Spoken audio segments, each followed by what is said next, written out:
Students, let me take one glance on the previous part. And in this case, we will learn about the different methods we will going to deal in the concentration of ores. Okay, which means removal of unwanted impurities. Now, minerals from which metal can be extracted conveniently and economically, that we call it as an what? Ores. Okay, then ore where can be occur in by process of mining itself. So mining process digging the ores from the earth itself. That is we call it as an ore. Ore contain one or more metals compound along with certain non-metallic and earthy impurities. Okay.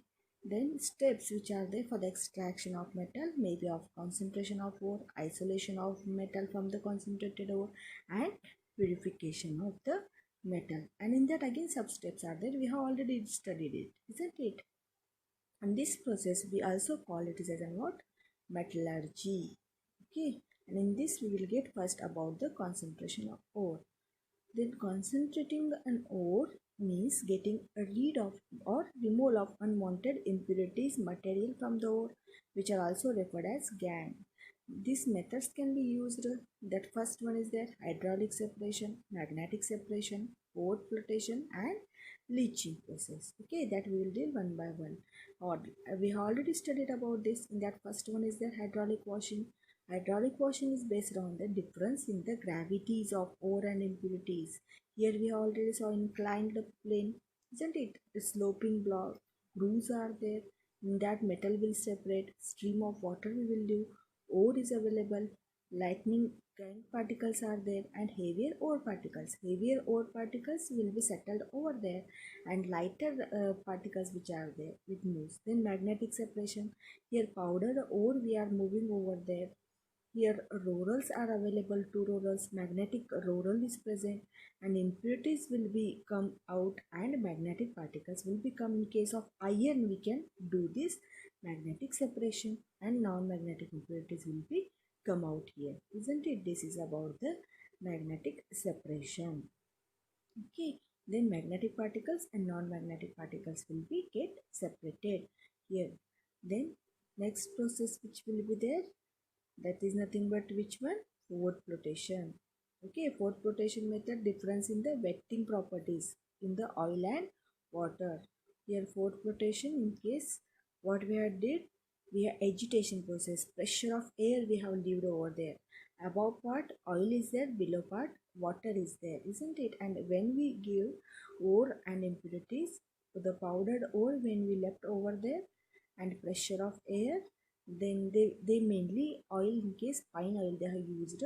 Here the agitation process start, pressure of oil start, churning start, and pores start to come out, means foam start to come out, and that they will remove out, and gangue particle remains in the water. Impurities will be remain in the denser impurities will be remain in the water, and upper part fourth part they will take out. That is nothing but our fourth flotation. Now next process, leaching. Here powdered ore which will be there, it is dissolved in the solvents. Here we have took the example of NaOH, sodium aluminate, and silicate. Silicate will be settled down, and the formation of sodium silicate impurities will be settled down, and here in the solvent metal that will be dissolved, and here filtrate we have to collect, and we have to simply remove carbon dioxide and NaOH, and here precipitate of hydrated aluminum oxide will be get formed over there, and we will filter it out, and we will collect the filtrate, and here we will get our third step. First we saw crushing of ore, second we saw concentration of ore. Now third step, let me see conversion of ore into their metal oxide. Conversion of ore into their metal oxides. No doubt here we are forming the oxides here itself. So let me tell you that if you want to form the oxides, what will happen? What we have to introduce to that particular metal?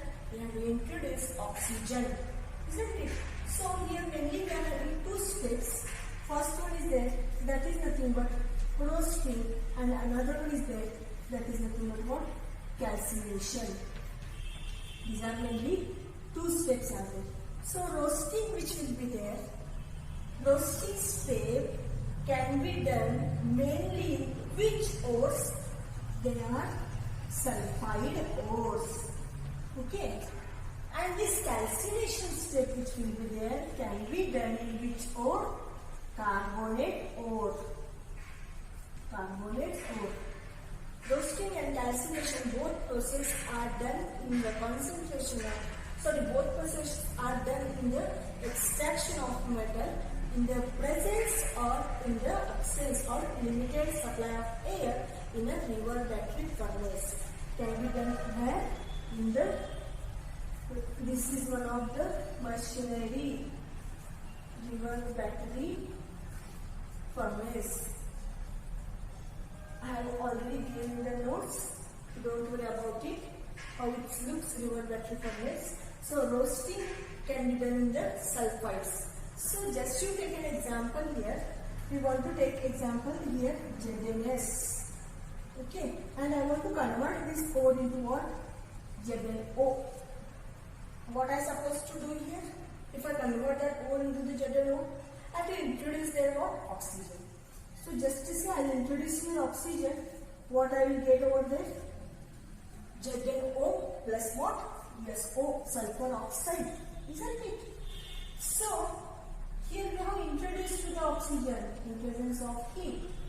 Now the next step is there, that is nothing but carbonates. Take an example, CaCO3. If you took example of CaCO3, I have to convert that calcium oxide, CaO. Okay, is it need of adding of oxygen? No need, because they are already presence of oxygen. So simply directly if you heat, we will get here CaO plus CO2 as such over there. We got our oxides as such. Isn't it? Not need of addition of oxygen. So what is the difference in between these two steps? Here in case of roasting can be done in a river battery furnace, no doubt. It is one of the extraction process, no doubt.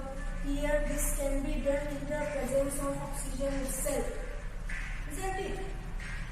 Don't want to buy it, simply just understand this concept. Roasting, yes. Sulfide, yes. Isn't it done in the presence of oxygen, ZNO plus SO. Calcination can be carbonate, carbo. Calcination, carbonates, CaCO3 plus CaO plus CO2. Isn't it? Now after heating directly converting into their oxides. Now you just see what is the similarity in between these two. Consider if metal which are having, ore which are having, if inside the ore already moisture part is present, okay, moisture part is present, that ore will directly convert it into their oxide. Here not need of addition of oxygen or not need of simply heating of it. If moisture is present, the ore get directly converted into their oxide forms. Okay, this is one of the similarity in between calcination and roasting. I hope you have understood. Conversion of ore into their metal oxide. Here only two processes, roasting and calcination. Here we have to convert our ore into their oxide. Here we have just converted sulfide ore, oxide ore and carbonate ore. We will have these two parts. Okay, now the next term which will be there. No doubt we have converted now ore into their oxide. Now whether we want oxides? No, we don't want oxide now. Now what we have to do? Next step, production of metal oxides into their what? Metal. Isn't it? We want our metal not to their oxide. So next step is there. Fourth step, reduction of metal oxides into what? Metal. So just to see how to reduce, there are so many reducing agents are available. There are so many metals are available in the nature. So only for seeing this all we can't do this reducing agent, this is an oxidizing agent. No? So some metals which can be reduced here. By which reducing agent we can see here. Take an example of Fe. You already know here copper. Take an example of Fe. Fe means what? Iron. You already know here. Take an example of lead, Pb, isn't it? So these three metals which are there, CuO. We want oxides, no? Conversion of metal oxides into their metals. CuO, FeO, PbO. We took. Now, first we will see reducing agent coke. C. That is nothing but coke. First reducing agent which will be there? Coke. Second, which one will be there? Carbon monoxide.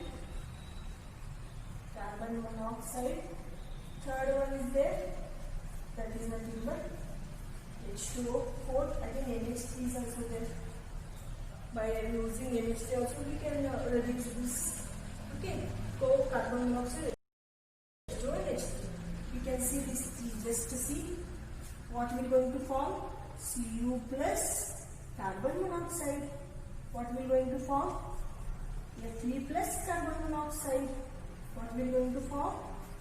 Pb plus carbon monoxide. Whether we got metal here? Just to see, we got our metal plus their oxides. Isn't it? This is by using coke. Now next what I told, by using carbon monoxide. What we are going to form by using carbon monoxide? If you took here carbon monoxide, again we will get Cu. Again we form there CO2.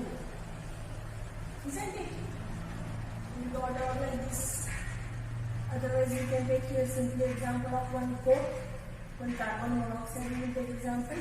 Here I will take an example of water. H2. By using hydrogen, water, by using the hydrogen H2O. Isn't it? Again by using NH3 we can take example. CuO plus NH3. What we are going to form, just to tell me? No doubt, Cu plus NH2 plus H2O. This is also one of the reducing agent. So, where should I write this all? I don't want to write. Just to see here, this Cu, Fe and Pb which are there can be reduced by coke, C, carbon monoxide, H2, hydrogen, and H3. Okay, by this reducing agent we can reduce these three metals, which is oxides Cu, Fe and Pb. Okay, this is first. Now second which will be there, that is nothing but zinc oxide can be only reduced by C, coke. Okay, can be only reduced by coke. So Zn plus CO. Zn plus CO, carbon monoxide is going to form over there. I hope you have understood. Here first one is there Cu, Fe and particular Pb can be reduced by what? Coke, carbon monoxide, H2 and ammonia. But zinc which will be there, zinc oxides can be removed only by the metal, that is nothing but coke itself. None other than any metals can be removed by this particular process. Okay. Again, some metals which are there just like of AgO, Ag, silver oxide, mercury oxide, HgO. They not need any type of reducing agent. Simply when you heat this Ag and Hg, you will get Ag plus O and again Hg plus O. First one I told, copper, iron, lead can be removed by this carbon monoxide, hydrogen and H3 by any reducing agent from this. But zinc which will be there can be only reduced by coke, C. Again this Ag and Hg, silver and our mercury which will be there, they cannot require any type of reducing agent. They can be removed by, or the oxides can be removed by thermal decomposition. Okay. Now remaining more the thing is nothing but, again some metals are there. Which are those? Lithium is there. Okay, calcium is there. Beryllium is there. Strontium is there. Again, which one is there? Potassium is there. Beryllium is there. Aluminum is there. What about these metals? This cannot be removed by this all reducing agent. Again, they cannot be thermally decomposed. These metals which are there, the oxides of these metals can be only removed by electrolysis method. Okay. And then what is the meaning of electrolysis method? Here what do we do in the electrolysis method? Just here, have you understood the reduction of metal into the metal oxides? Let me tell once again all that reduction of metal into the metal oxide, mainly reducing agent for whom Cu, Fe and Pb. They are having a reducing agent which are those coke is there, carbon monoxide is there, H2 is there, NH3 is there. These are the mainly reducing agents. Now second, zinc which will be there can be reduced only by what? Coke. And third one, there is no need of Hg and Ag. They can be thermally decomposed by only heat. Okay. And fourth one, some metals can be by electrolysis process. Okay. Some metals which are there, they can be removed by electrolysis process. Now after that, conversion of metal oxide, we can able to see here what? A refining process or purification process. Let me see purification of metal oxide. This is the fifth step. Purification of metal oxides. Purification of metal, or we also call it as a refining process. Here, metal we got in the conversion of oxides into their metals. That is not pure metal, that is impure metal. They contain some impurities that we can remove here impurities, and we will get here 99.9% pure metal. In that first process is there, that is nothing but liquidation process. Here in the liquidation process, this is one of the process where molten metal is more easily fusible than that of impurities.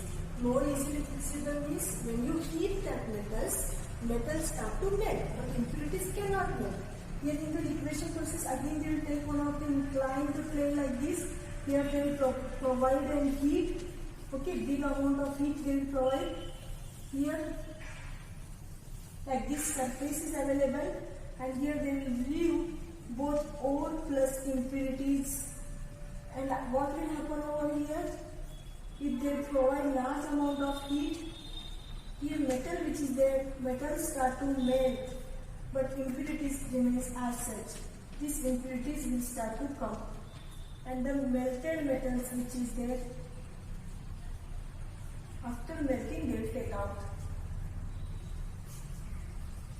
fusible metal, invisible impurity. This is fusible metal. Metals start to melt, and after melting, melt of that metal they will just collect. But impurities can't melt. Impurities which remains as such come outside. Okay, and melting part they will just remove. That is nothing but our liquidation process. Second process is there, that is nothing but cooling. Cooling is nothing but what? Oxidation. As we already saw how the oxidation electrorefining will going to take place, electrolysis will going to take place. By removal of the metal oxides will be done from their impurities, and that metal oxide again get for the purification can be done in this process. That is nothing but cooling process. Okay, in this cooling process what we will do? Oxidation process only involve oxides of the metal they will going to form, and the metal oxides they will just going to remove. This is the cooling process. Now the third process which will be there, that is nothing but distillation. Distillation process. So what we are going to learn in the distillation? Here, ore and impurities. No doubt the impurities are not present. The metals which are available over there and the impurities which are there, they are in that one and must and should be volatile in nature, and another one is non-volatile in nature. Volatile, the particular part or particular compound whose boiling point is less than 100 degrees Celsius and which can be evaporated easily, that we call it as volatile. If volatile impurities are present or volatile metals No doubt volatile metals not that much are not available, but volatile impurities are there. Then and then only we can apply the distillation process. What we have to do here in the distillation? RBC flask is there. Here in metal and the volatile impurities we can introduce. Here we can heat that flask. Here presence of thermometer. Okay. Here our stand is there. Here condenser is available. Here water inlet. Here water outlet. Sorry, here inlet is there. Here outlet is there. Here receiver is there, so that we can receive our compound, pure compound over here. So just as here, water in, water out. What we will see here, if in the metal and impurity one is volatile, another one is non-volatile, those who is volatile in nature, after heating, it start to boil, and volatile part which will be there, volatile impurities which are there, it start to come out, and when it come into contact with the water in the condenser, what will happen? Vapors which are there, vapors of the volatile part which are there, it will be just converted into the liquid form and they will collected out. And inside of that RPC, round bottle flask, we will get our pure metal. Okay, this is distillation process. And fourth one, very important, that is nothing but electrolysis. Electrolysis. Just to see here in the electrolysis. Electrolytic refining is one of the process of obtaining pure metal. Okay. Here the electrolyte has to be a sole metal which is needs to be metal purified to be refined. Here we trying to refine copper. So electrolyte we took acidified copper. For anode we took cathode is made up of pure copper and it is taken in the form of thin rod. When current passes, copper sulfate, that is the electrolyte, dissociates into copper ion and sulfate ions. At anode, copper atoms lose 2 electrons to the anode and change into the copper ions. These copper ions come into the electrolyte. The copper ions from the electrolyte get attracted towards cathode. They gain 2 electrons from the cathode and in turn change into the copper atoms. As more and more copper atoms get deposited on cathode, the cathode goes on becoming thicker. As atoms of copper atom becoming goes out of from anode, so anode become thinner. The anode made up of impure copper, the impurities repel below the anode and they get collected in the form of anode mud. The copper which is deposited on the cathode is a pure copper and it can be used